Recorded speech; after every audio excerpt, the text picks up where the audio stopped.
یہ پوچھنا چاہ رہے ہیں کہ مولانا صاحب کیا آپ ہمیں بتا سکتے ہیں کہ ہمارے نبی کی روزانہ کی زندگی کیسی تھی؟ ایک تو عبادات ہیں جو سنتے چلے آ رہے ہیں، لیکن اس سے ہٹ کے ہمارے نبی کیسے زندگی گزارتے تھے، ایک عام جو معمولات ان کے ہوتے تھے؟ فجر کی نماز کے بعد آپ کا ہلکا لگتا تھا. اول وقت میں فجر کی نماز ہوتی تھی جی جو اشراق تک چلتا تھا. صحیح. تو اس میں ہر قسم کی باتیں ہوتی تھی. کبھی دین کی بات ہوتی تھی، کبھی دنیا کی بات ہوتی تھی، اور ایک ملٹی پرپز قسم کا کبھی ہنسی مذاق ہوتا تھا. اللہ. سید بن حضیر رضی اللہ تعالیٰ عنہ بہت لطیفہ گو صحابی تھے. وہ اسی محفل میں کبھی جب لطیفے سناتے تو صحابہ ہنس ہنس کے گر پڑتے تھے، اللہ کے نبی کے سامنے ایسے گر جاتے تھے. اور کبھی آپ پوچھتے آج کسی نے کوئی خواب دیکھا ہے، یا آپ اکثر پوچھتے آج کسی نے کوئی خواب دیکھا ہے. یہ میں نے مولانا سعید خان صاحب رحمہ اللہ میں دیکھا. ان کے ساتھ جو سفر ہوئے تو ہم فجر کی نماز گھر پہ پڑھتے تھے ان کے ساتھ. یا پھر وہ پوچھتے بھئی کسی نے کوئی خواب دیکھا ہے. کبھی آپ خاموش ہو کے بیٹھ جاتے اور صحابہ کوئی موضوع چھیڑ لیتے، آپ ان کے ساتھ اس موضوع میں شریک ہو جاتے. تو جابر فرماتے ہیں ہم کھانے کا ذکر کرتے تو آپ کھانے کی بات ہمارے ساتھ کرتے، ہم باغات کا ذکر کرتے تو باغات کی بات ہمارے ساتھ کرتے، ہم دین کی بات کرتے وہ دین کی بات ہمارے ساتھ کرتے. تو یہ اس طرح کی ایک بڑی ہلکی پھلکی محفل ہوتی تھی. جب ایک نیزے کے برابر سورج ہو جاتا تھا تو آپ 2 نفل پڑھتے تھے، 4 نہیں پڑھتے تھے، 2 پڑھتے تھے. اور نوافل بس یہ 2 ہی آپ مسجد میں پڑھتے تھے، باقی سب گھر پڑھتے تھے.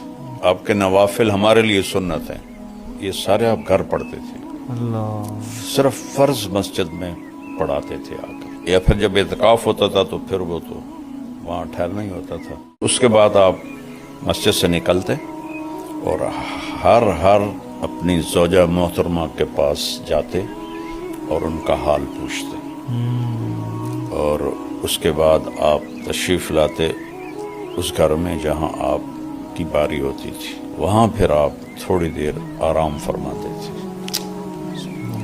اس کے بعد پھر اٹھ کر اگر کوئی وفود آئے ہوتے تھے تو پھر آپ ان کے لیے تیار ہو کر مسجد جاتے اور ان وفود کے ساتھ ملاقات کرتے. یا کوئی اور محفل مجلس ہوتی تو آپ اس کے لیے باہر تشریف لے جاتے تھے. اگر جلدی فارغ ہو جاتے تھے تو پھر دوبارہ گھر آ جاتے تھے.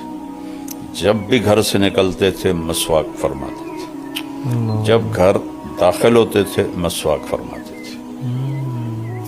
مستقل آپ کی عادت تھی کہ آپ گھر سے نکلتے ہوئے مسواک وضو اور گھر میں داخل ہوتے ہی پہلے مسواک فرماتے تھے. وہ جو پیلو کا جو بہت ہی اعلیٰ مسواک ہوتا ہے اب تو ملتا ہی نہیں. پھر آپ ظہر کی نماز ادا فرماتے تھے اور اس کے بعد آپ تھوڑی دیر قیلولہ فرماتے تھے. پھر آپ جا کے بازار کا چکر لگاتے تھے اور سارے بازار کا معائنہ کرتے تھے. منڈی میں جاتے تھے، منڈی میں کیسے تجارت ہو رہی ہے اس کا معائنہ فرماتے تھے. اور اس کے بعد پھر گھر واپس آتے اور عصر کی نماز کے بعد آپ پھر ہر گھر والی کے پاس جا کے بیٹھتے تھے. فجر میں تو صرف سلام حال آگے، ہر ایک کے پاس بیٹھتے تھے تھوڑی دیر، سب کے پاس بیٹھتے اپنے باری والے گھر میں آتے تھے. پھر گھر کے کام کاج، جھاڑو دینا، برتن دھونا، اپنے کپڑے دھونا. آپ کی 9 بیویاں زندہ اپنے کپڑے خود دھوتے تھے. کوئی کپڑا پھٹ جاتا تھا خود سیتے تھے، جوتا پھٹ جاتا اس کو خود سیتے تھے. اپنے گھر والوں کے ساتھ مل کر گھر کا کام کرتے تھے.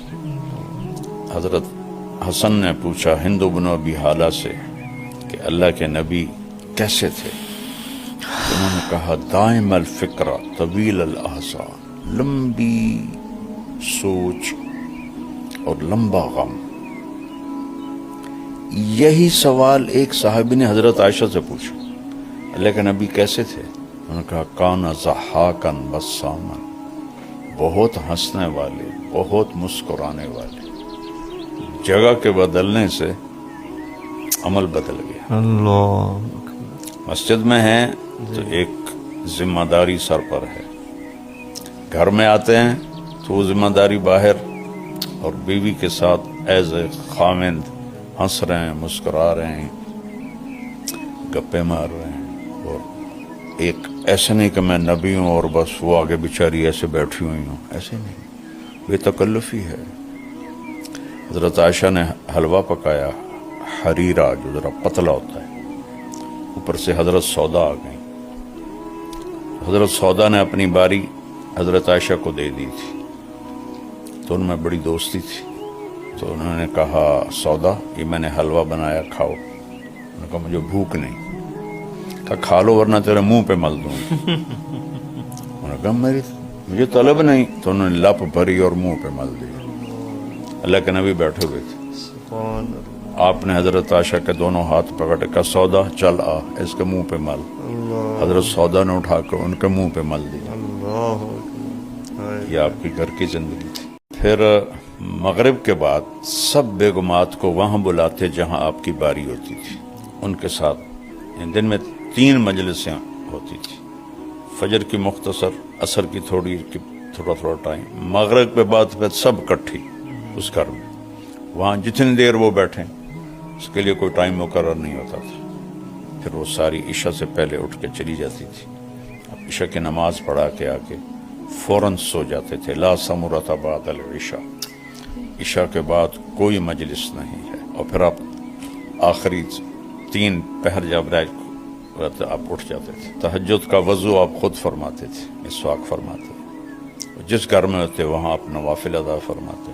حضرت عائشہ کے گھر کی تفصیل تو معلوم ہے کہ وہ آگے لیٹی ہوتی تھی، آپ نفل پڑھتے تھے، تو جب آپ سجدے میں جاتے تو جگہ تنگ تھی تو آپ ایسے رانوں پہ ہاتھ مارتے، وہ اپنی ٹانگیں سکیڑ لیتی اور آپ سجدہ کرتے، پھر کھڑے ہوتے وہ پھر ٹانگیں لمبی کر لیتی۔ انہیں نہیں کہتے تھے اٹھ کے تہجد پڑھ، اور اپنے نفلوں سے جب فارغ ہو جاتے تھے تو پھر یوں کونی کی ٹیک لگا کے ایسے لیٹ جاتے تھے ایسے، تو حضرت عائشہ بھی اٹھ جاتی تھی۔ پھر فجر کی اذان تک دونوں ایز اے خامند اور بیوی آپس میں ان کی پیار و محبت کی بات ہوتی تھی۔ یہ نہیں جو کہتے ہیں بھائی گھر میں بھی مشورے کرو کہ دین مٹ رہا ہے، دین کیسے زندہ کریں۔ مسجد کا دین اور ہے، گھر کا دین اور ہے۔ اللہ نے کہا فلا تذهب نفسك علیہم حسرات، میرے محبوب کہیں آہیں بھرتے بھرتے آپ خود ہی نہ فوت ہو جائیں، لیکن گھر میں آپ نے کبھی ماتھے پہ